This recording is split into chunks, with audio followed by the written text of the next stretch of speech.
Pagdating sa pag-ibig at relasyon, ang mga Leo ay kilala sa kanilang matapang at pasulong na kalikasan at karaniwang napaka-expressive tungkol sa kanilang mga damdamin. Para sa kanilang mga mahal sa buhay, ikaw ay isang lubang tapat na individual sa isang relasyon. At kapag ikaw ay in love, binibigyan mo ng matinding pansin ang iyong partner.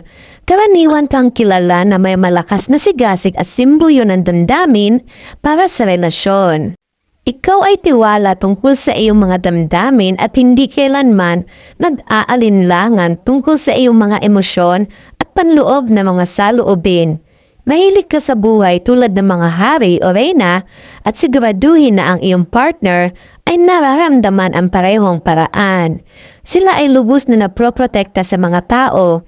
Kung minsan, baka mapansin sila ng kanilang mga partner na hindi sila sigurado. Ayon sa Leo Love Horoscope 2025, ang mga taong ipinanganak sa ilalim ng Leo zodiac sign ay magkakaroon ng isang napakatapat at matatag na taon. Masisiyahan ka sa tiwala at katapatan sa iyong relasyon at ang relasyon ay maaaring magkaroon ng ilang mga ups and downs, ngunit magkakaroon ng katatagan sa kabuuan. Walang mga palatandaan ng trust break o heartbreak ang naroroon sa chart mo.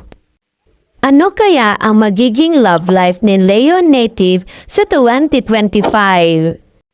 Para sa Leo sa isang relasyon sa pag-ibig, ang 2025 ay magdadala ng positibong atraksyon at alindog sa iyong relasyon mula sa simula ng taon.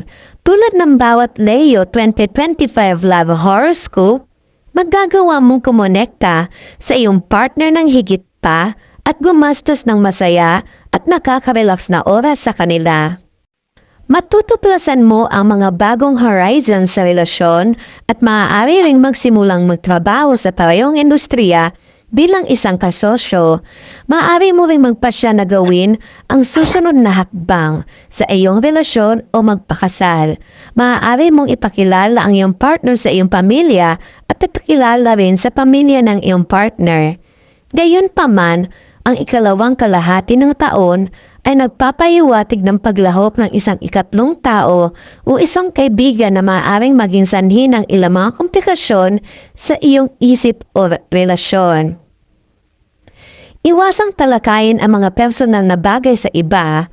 Ang masamang mata ay maaari ring maging sanhi ng mga makabuluhang pagkagambala sa inyong relasyon. Bago gumawa ng anumang hakbang pagkatapos ng labis na pag-iisip ng mga issue, mas mahusay na makipag-usap sa iyong kasosyo at ipahayag ang iyong mga hangarin at insecurities.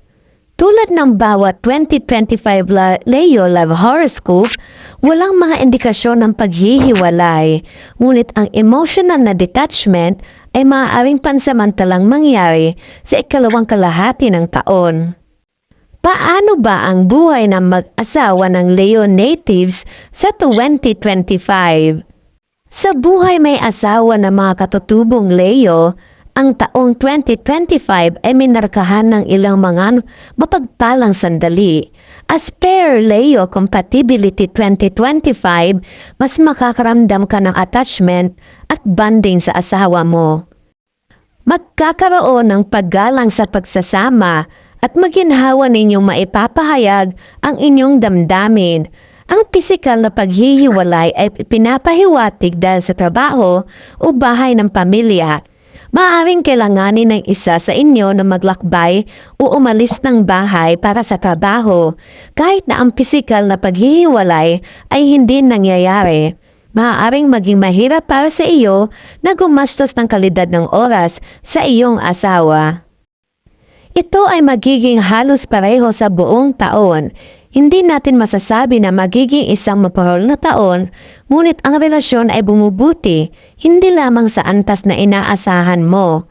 Ang kakulangan ng sigasig ay maaaring makahadlang sa iyong buhay, may asawa na maging masaya. Ito ay magiging isang desenteng buhay may asawa na puno ng pagmamahal at suporta, ngunit hindi labis na gayon. Ang ikalawang kalahati ng taon ay magdadala ng higit na nakatatagan sa kasal. Ayon sa 2025 Leo Love Horoscope, ang mga bloop na gusali ay magiging malakas at ikaw at ang iyong kasosyo ay magagawang upang maunawaan kung paano gawin itong gumana. Walang gaanong komunikasyon na ipinahawatig sa relasyon. Ngunit hindi rin magkakaroon ng mga gaps na komunikasyon. Ang mga hindi pagkakaunawaan ay maaaring mangyari paminsan-minsan, ngunit maaaring malutas sa pamamagitan ng isang simpleng pag-uusap. Ang intimacy, kapwa sexual at pisikal, ay magiging average.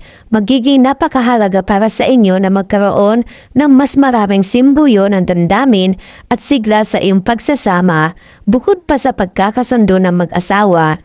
Simulan ang pagpapakita ng konsiderasyon sa pamilya ng bawat isa upang mapabuti ang positivity at mabawasan ang sama ng loob sa inyong relasyon. Tiyaking ibinahagi mo ang iyong damdamin sa iyong partner sa tuwing mababa ang pakiramdam mo at hindi ka sigurado.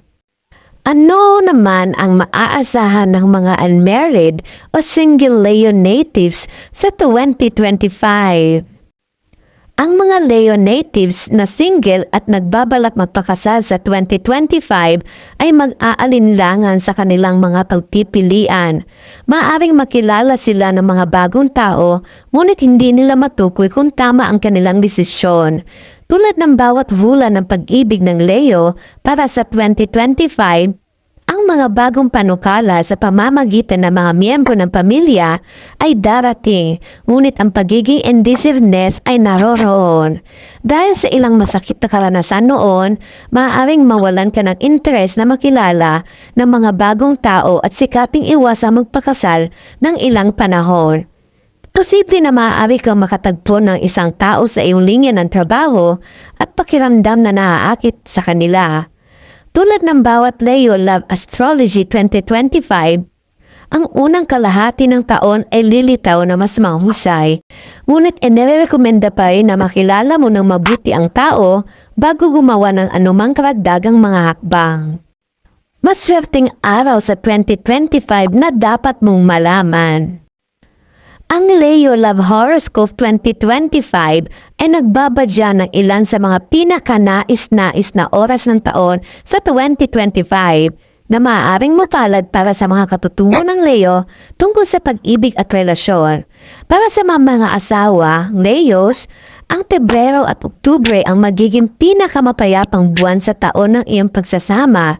Ang mga katutubo ng Leo sa isang relasyon sa pag-ibig ay maaaring asahan ng Enero at Disyembre na ang pinakaromantikong buwan. Kahit sa kalagitnaan ng taon, mamumulaklak ang iyong romansa. Tila mas paborable ang buwan ng Marso para sa mga single at sa mga nagbabalak mapakasal sa 2025. Ito naman ang astrological remedyo para sa buhay pag-ibig at mga relasyon. Huwag magbigay ng anumang itim sa iyong partner bilang regalo. Kung nakakaranas ka ng hindi ka nais-nais na detachment mula sa iyong kasosyo, pakainin ang isang itim na asong naliligaw. Magdala ng mga pagpapala sa inyong tahanan sa pamamagitan ng pagtatanim ng halaman ng siyami.